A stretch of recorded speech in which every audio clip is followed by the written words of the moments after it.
उठाते रहते हैं गंगों की आवाम की टैक्स का मुद्दा। आप लगातार उठा रहे हैं कि पूर्व चेयरमैन नोमान मसूद के कार्यकाल में लगा है और उनका कहना है कि मेरे कार्यकाल में नहीं लगा है, ये गवर्नमेंट में लगाया है। ये मामला है क्या? और जब उनके कार्यकाल में नहीं लगा तो वो हटा कैसे सकते हैं? सबसे पहले तो आपका शराफत भाई और आपके चैनल का बहुत बहुत शुक्रिया। सवाल आपने बहुत अच्छा करा। गंगों की आवाम पे जो टैक्स लगा है गब्बर सिंह टैक्स, इससे गरीब आदमी बहुत दुखी है। जो हमारी गंगों की गयूर आवाम है, जो गरीब आदमी है, इस गब्बर टैक्स से बहुत परेशान है। ये बताओ, हर बार 5 साल में सर्वे होता है गंगों का, और टैक्स कौन घटाता है कौन बढ़ाता है? ये हमेशा चेयरमैन ने घटाया, चेयरमैन ने बढ़ाया। अब नगर पालिका को लूटने की जब बारी आई और अच्छे से, तो इन लोगों ने टैक्स के बहाने गंगों के आवाम को लूटा जा रहा है। उस पैसे की बात आपको बता दूं, जो टैक्स का पैसा आता है वो कहाँ खर्च होता है? कहीं सरकार के पास तो जाता नहीं, वो गंगों में ही खर्च करते जाता है, कागजों में। जैसे कि डीजल मंगा लिया, पेट्रोल मंगा लिया, और सड़कों के खड्डे, पेंच जिन्हें कहते हैं, कि हमने यहाँ इतने पेंच भर दिए, नालियों पे जाल लगा दिया, और यहाँ तक के जो समरसेबिल लगे हुए हैं उनकी मोटर फूकी भी दिखा दी। तो सारा पैसा बंदरबाट हो रहा है। नगर पालिका के कर्मचारी और जो पूर्व चेयरमैन है वो गरीब आदमियों को लूटने का काम कर रहे हैं।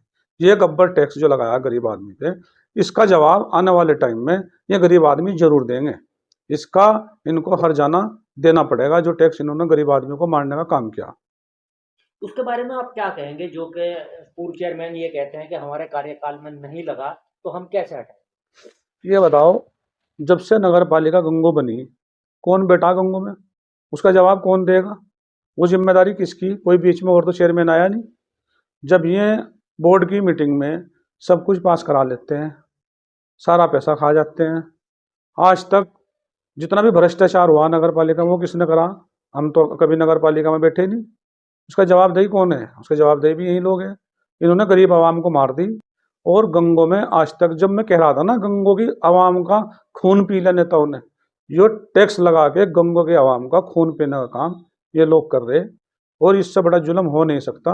अभी टैक्स वहाँ लगा था सरसावे में, 2 दिन पहले एक वीडियो आई थी, वहाँ सभासद धरने पर बैठ गए थे, 10-12 सभासद इकट्ठे हो गए। फिर वहाँ के जो विधायक है मुकेश चौधरी जी, वो आए, उन्होंने वहाँ बैठ कर नगर पालिका में टैक्स खत्म करा और सभी सभासदों को समझाया, शांत करा, तब जाके वो धरने पर से हटे। ये वहाँ सरसावे की बात है। ये आपने सरसावे की बात कही कि सभासदों ने धरना दिया। आपके 15 सभासद हैं और जो लोमान पूर्व चेयरमैन लोमान मसूद के समर्थन से जीते हुए हैं वो 10 हैं, लेकिन उसके बाद भी अपना कोई प्रस्ताव पास नहीं करा पाते। आपने भी अच्छा सवाल करा। देखो, यहाँ बीजेपी और राष्ट्रीय लोकदल के जो सभासद है वो 15 थे। हमने जो विपक्ष का नेता बनाया, वहाँ एक यहाँ एससी समाज से पूजा पाल थी, हमने उसको ताकत देने का काम किया। लेकिन उन्होंने क्या करा, पूजा पाल जी ने, वो भी जाकर नौमान से मिल ली, हाथ मिला लिया। फिर हमने गुरमीत है एक एससी समाज से, पहली बार उनको विपक्ष का नेता बनाया, वो भी हमें छोड़ के चले गए। फिर हमने हारून सभासद है महिला गुजरान से, गुज्जर समाज से, हमने सोचा ये ज़्यादा विरोध प्रदर्शन करेगा, पहले भी करा, लेकिन क्या हुआ, वो भी बिक गए। जिसको भी हम ताकत दे वो बिक जाते हैं। यहाँ पे क्या हुआ गंगों में, असल में हमारे जो सभासद बचे हैं 5, उसमें क्या है, दानिश तो की तो घरवाली सभासद है, दानिश नहीं जा सकता। एक हमारे काला मेंबर है, उनकी घरवाली सभासद है, वो अंदर नहीं जा सकते। मेरा भतीजा है मोबिन, उसकी घरवाली सभासद है। 3 महिला होगी हमारी 5 में, वो तीनों बोल नहीं सकती, महिला है, और वो जा नहीं सकते। आगे बचा भूरा मंसूरी और नफीस मलिक। नफीस मलिक बोलता नहीं, वो बिल्कुल गूंगा है नफीस, वो बोल ही नहीं सकता कुछ भी। अब बचा एक भूरा, अब ये अकेला क्या करें वहाँ भूरा। और बाकी जो सभासद है, यहाँ पे एक पेंशन बंदी है नगर पालिका से, विकलांग पेंशन, कि तुम घर बैठे रहो, विकलांग हो और पेंशन लेते रहो। क्योंकि जब भ्रष्टाचार हो रहा है, उन्हें सिर्फ ये कह दिया गया कि तुम्हें कुछ नहीं बोलना, ना तुम्हें आवाज उठानी है, और जो नगर पालिका में भ्रष्टाचार है उस पर चुप रहना तुम्हें, और तुम्हें तुम्हारी तनख्वाह घर पहुंचती रहेगी। अब सबकी तनख्वाह, एक आधे को तो मैं कसम नहीं खाता कि 1-2 नहीं ले रहा, बाकी सब नगर पालिका से पैसे ले रहे, सब बिक गए। क्योंकि नगर पालिका के पास बहुत बड़ा बजट है, बहुत ज्यादा पैसे है। जो गंगों के आवाम के विकास के लिए पैसा आता है गंगों का, वो सिर्फ कागजों में ही काम हो रहा है, और ये सब लोग खा रहे हैं। बीजेपी के साथ तो रालोद का गठबंधन भी है, उसके बाद भी बीजेपी के सभासद यहाँ के मुद्दों के बारे में आपके साथ नहीं खड़े होते, इसके बारे में आप क्या कहेंगे? मैंने बताया था विकलांग पेंशन बन गई, सब विकलांग पेंशन ले रहे हैं नगर पालिका से, और सबने घूम की गोली खा रखी, और कोई बोलने को तैयार नहीं है। और यहाँ पे जो नगर पालिका चला रहे पूर्व सभासद, जो एक सभासद है, क्या नाम, पूर्व चेयरमैन सभासद है बहुद्दीन से, वह जुमा पशु मंडी में पार्टनर है। पार्टनर तो गंगों के हर चीज में है, जितने भी गंगों में, चाहे वो ठेकेदारी हो नगर पालिका की, उनके बिना पार्टनरशिप के नहीं होती। कोई भी कारोबार गंगों में अगर कोई हो रहा है तो उसमें उनकी पार्टनरशिप है।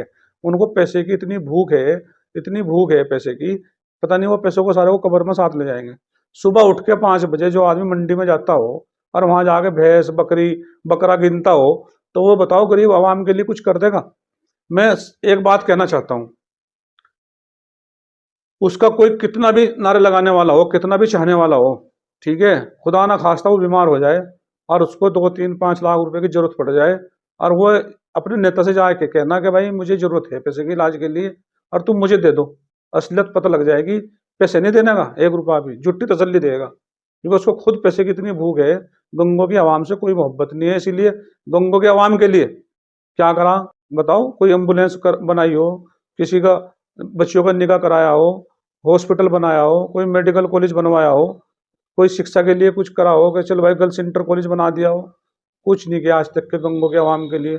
सिर्फ अपना घर भरने का काम किया, और इससे ज्यादा और मैं क्या कहूँ बताओ? अच्छा, एक बीजेपी के नेता ने, मुख्यमंत्री ने संवैधानिक पद पर रहते हुए एक टिप्पणी की है, आपने सुनी होगी, क्या कहेंगे आप उसके बारे में?